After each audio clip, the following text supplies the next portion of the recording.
Here's a number that sounds like progress. Ghana tracks 105 Sustainable Development Goal indicators. Here's the number that changes how you hear the first one.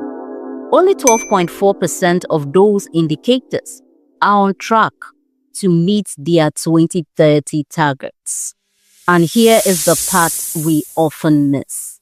These indicators describe things people are already living with: food, work, water, health, security.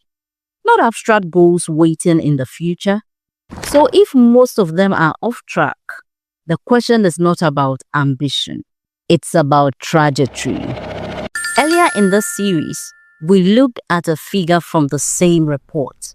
About 2 million Ghanaians still do not consume enough calories to meet minimum energy needs. That number surprised people because it exists alongside others that feel more hopeful. National poverty rates have fallen compared to the early 2000s. However, that progress has stalled or reversed recently since 2020 due to global crisis and debt servicing. Primary school enrollment remains high.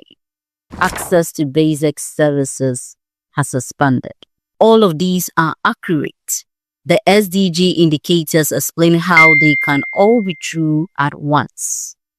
The VNR does not say Ghana is failing. It says something more precise. Out of 105 indicators assessed, 12.4% are on track. Most are improving too slowly. Several linked to food systems, inequality, and environmental stress are stagnant or reversing. Improving too slowly does not mean nothing is happening. It means that current conditions, if left unchanged, will not reach the target in time. That distinction matters because development is not judged by direction alone, but by speed. The nearly 2 million people who remain undernourished are not an exception. They are a signal.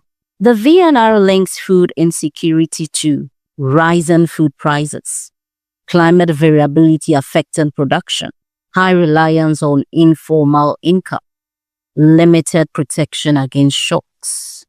When these pressures combine, food becomes available but unreliable. That same pattern shows up across multiple SDG indicators that are off track.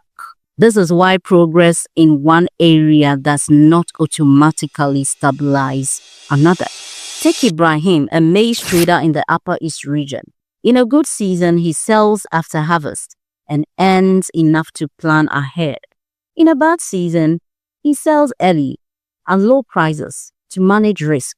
The VNR notes that climate shocks and price volatility increasingly shape livelihoods, especially in northern Ghana.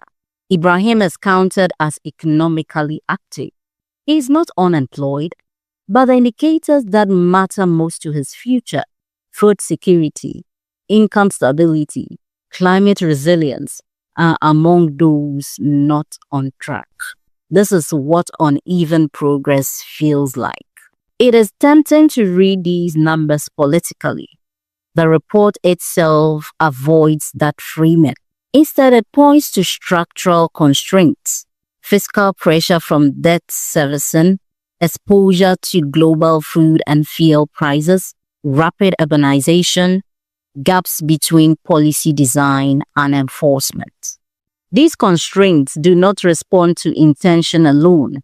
They explain why monitoring can improve faster than outcomes.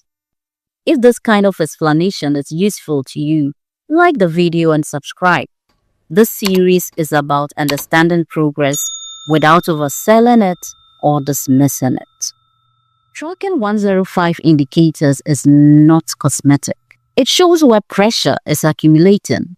But the VNR is clear that data gaps, financing limits, and coordination challenges slow response even when problems are well understood. Measurement reveals stress. It does not resolve it. That is why food insecurity can persist even as other indicators improve.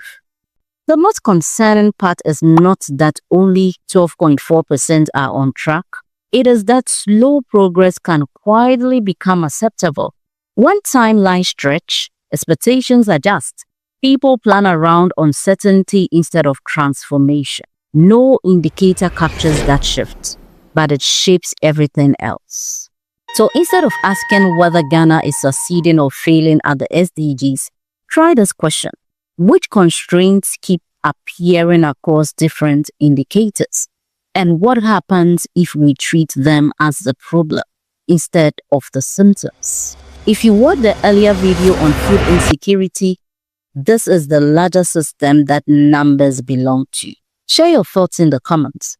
And if you want to keep thinking this way, subscribe.